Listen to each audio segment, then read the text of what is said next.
Hi, welcome to CVTV, and we're going to talk about the thing that you want to know the most about in terms of your blood vessels, and that's atherosclerosis, or plaque. Dr. Osborne, welcome. Great to see you. Thank you very much, Scott. So I want to understand, in the next 10 minutes, everything there is to know about plaque. Can you do that? Absolutely, we can do that. Okay, rapid fire questions. First one is, what is plaque? Plaque is that fatty buildup, that corrosion, that rust in the blood vessels that ultimately translates to strokes and heart attacks. So the majority of strokes and heart attacks are related to plaque? Absolutely. No plaque, decrease dramatically those strokes and heart attacks? No question. All right. Second question is, where does it come from? Comes from a lot of things. Choosing the wrong ancestors. So family history is important to understand. If everybody in your family has heart disease, that's an issue. So if everyone in your family has heart attacks and strokes, or if anyone in your family has heart attacks or strokes? If anyone, mom or dad. And in fact, if you look at your siblings, if one of your siblings has had heart disease or plaque, right? Plaque up here, we call that stroke. Plaque here in the heart, we call a heart attack. If you've got a brother or sister who's had plaque, who's had balloons, stents, bypass surgery, etc., your risk is even that much higher than if mom or dad had it. Wow. So it's brother, sisters, even more important than mom, dad. Yeah. But again, mom and dad are very, very important as well, obviously. So no family history, no chance I have heart attack, stroke from plaque? No, not really either. But certainly ancestry and genetics do play a significant role. The problem with ancestry and genetics, we can't change that. Right. So what else does plaque come from? Cholesterol. Okay. What else? High blood pressure. Okay. Smoking. Okay. And diabetes. All right. So let's not talk about those because we're going to go into those in details on later CVTV shows. Let's just talk about what happens to plaque over time. And what is if plaque were a child, how does the child grow up? So what are the first things that happen? First of all, how does it start? What makes that place in the blood vessel where the plaque starts to grow? So plaques begin to form in the vast majority of us in our first or second decade of life. So by the time we're teenagers, many of us have the initial little beginnings of plaque. So it's not if we develop plaque, it's when we develop plaque, because all of us are pretty much going to get it at some point in our life? Pretty much more likely than not. So 15-year-old, 12-year-old, 13-year-old people may already have plaque. And you're going to look at family history and how big they are, if they have diabetes, high blood pressure, high cholesterol, to see the likelihood of them having it. Yes. Okay, so this little piece of fat starts in my blood vessel somewhere when I'm a teenager. What happens next? Where that fat goes and how well it develops, or if it continues to develop, is dependent upon how well we fertilize it. Aha.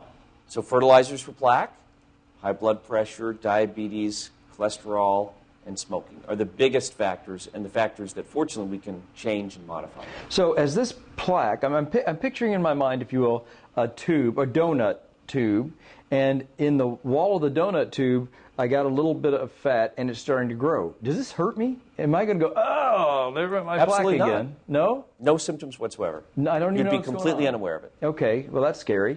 And so it's starting to grow. When do I care about this? When does this become a problem for me in my donut, if you will? As far as my opinion, the moment it starts to form. Okay, when is it going to possibly hurt me or give me one of these heart 20, attacks? 30 years down the road.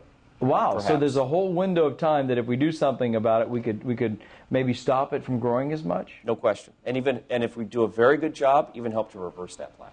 So I went to medical school back in the 80s, and we were taught this corroding pipe story of atherosclerosis, where the wall of the donut starts to grow, it grows bigger. As it grows, the inside of the blood vessel or the inside of the donut hole gets smaller, and then one day a blood vessel, a blood clot forms there, and everything downstream dies. And if it's at the top of your heart, then it's going to cause a bigger part of the damage, and if it's down. Is that the way it works? To some degree, but we've really understood that there are subtle differences behind that model and what really happens. And so let's take this plaque building in the wall of the vessel or donut. Does it have to get so big before it causes the heart attack or stroke? What happens is, unlike we would think, we have a channel, that's the channel the blood flows through, but what happens is that plaque begins to form out in the wall of the blood vessel. And rather than immediately beginning to constrict the blood vessel, in fact, the whole vessel literally expands and gets bigger in order to maintain that channel. Aha.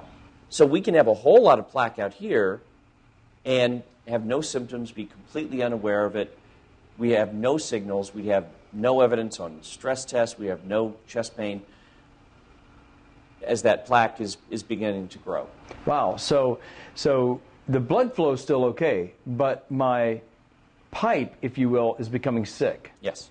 So at what point is this process usually discovered in America today? Right.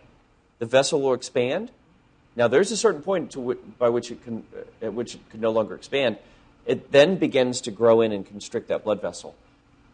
When we have symptoms, when we have chest pain, when we flunk our stress test, that generally means we got a 70% blockage of that blood vessel. Wow. And is it when it's 70% blocked that the blood vessel becomes obstructed or blocked with a blood clot, or can it even sometimes just have stroke and heart attacks before it becomes 70% blocked? Most strokes and heart attacks actually occur well before 70%.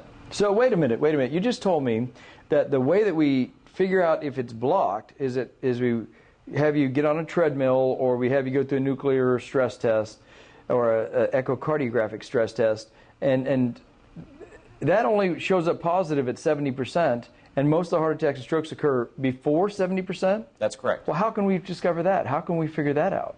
Well, because most strokes and heart attacks occur long before we ever get a severe blockage, and what happens is you get a mild blockage, a 20, a 30% narrow, nothing that would ever cause you symptoms, nothing would ever show up in stress tests.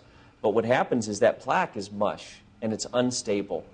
And those plaques tend to rupture. And when they rupture, within seconds to minutes, you go from a mild blockage with no symptoms to a blood clot that forms on that ruptured plaque. That blood clot now completely blocks off that blood vessel, and now within seconds to minutes, you go on to have a heart attack or a stroke. So what you're describing to me almost sounds like a pimple or something like that inside the blood vessel that starts to grow. It's not really blocking the flow very much, but then at some point the top of the pimple comes off and it kind of ruptures into the blood vessel and a blood clot forms right there. Is that what you're saying? Absolutely.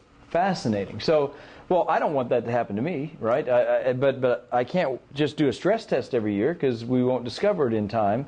How can I find this plaque in my body? That's been a big challenge in cardiology, and that's why at State of the Heart we have novel tools that allow us to go 10 to 20 years upstream to identify that. We actually call it a vulnerable plaque. So you're going to actually kind of see into my future by looking at the blood vessel and seeing if there is a plaque in the wall of my blood vessel. With apologies to Charles Dickens, we play the Ghost of Christmas Future. Wow, that's really exciting. So let's just wrap it up here and review what atherosclerosis is. Atherosclerosis is Plaque. That is in the wall of the blood vessel that grows because of Family history, diabetes, smoking, high blood pressure, cholesterol problems. And it gets to a point, not blocking the blood vessel that much, where it can break open. And if it breaks open in the neck or the head, it's called a stroke. And if it breaks open in your heart, it's called heart a attack. If it's in the kidneys, that leads to kidney failure. And it can actually occur in your stomach sometimes too, can it? Giving sure. you a bad stomach ache? You can get aneurysms. Wow. Those are all manifestations of plaque. And even blockages in the legs, too. So sometimes when people get the cramps in the back of their legs when they walk, it's because this plaque is built up inside the blood vessels going down to their legs? Mm-hmm. Fascinating. So the way that we identify that is with?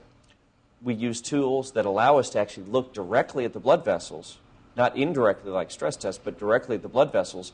And the tool to do that is called CT angiography. CT angiography, or CTA. Cool. And if it's discovered, can you tell me when I'm going to die so I can go get my will, or can we do something about this? If we discover it early, we can treat that plaque, and we can actually watch that plaque over a period of time literally reverse if we treat appropriately. Fantastic. So, Dr. Osborne, thank you for sharing that with us today. Thank you so much, Scott.